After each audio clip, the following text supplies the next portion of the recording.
In a dense ancient forest, a massive elephant and a tiny honeybee lived as unlikely neighbors near a shimmering pond. The elephant, proud of his immense size and power, often spent his days knocking over young saplings and trumpeting loudly to show his dominance, barely noticing the smaller creatures beneath his feet. The honeybee, along with her vast hive, worked tirelessly among the wildflowers, but the elephant viewed their labor as insignificant. He would often mock the insects, blowing dust over the blossoms they were trying to pollinate, believing that true importance only came from being the biggest and loudest in the woods. One sweltering afternoon, a group of hunters entered the forest, carrying heavy iron chains and tranquilizer darts, looking for a prize to take back to a distant city. They set a clever trap near the watering hole, and before the elephant could react, he found his great legs bound by thick metal and his spirit dampened by a heavy, weighted net. He struggled with all his might, his muscles bulging and his trumpeting echoing through the trees, but the chains were designed to withstand even his legendary strength.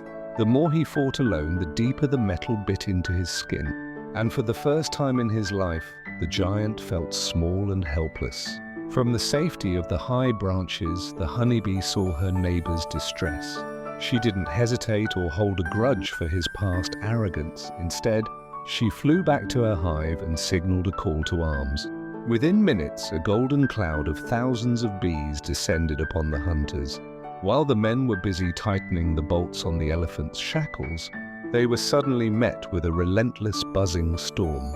The bees didn't just sting randomly, they targeted the hunters' hands and faces with such precision that the men dropped their tools in agony and fled toward the forest edge, abandoning their equipment and their prize. With the hunters gone, the bees shifted their focus.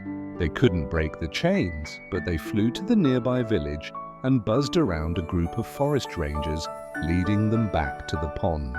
The rangers, seeing the trapped animal and the helpful swarm, used their keys and saws to finally set the elephant free. As the giant stood up and shook off the dust, he lowered his massive head in a humble gesture toward the tiny bee perched on a leaf. He realized that his strength was nothing without the support of others, and that even the smallest creature carries a power that can save a king. The forest grew quiet as the two neighbors shared a moment of silent respect, proving that no one is too big to need help and no one is too small to give it. In a dense ancient forest,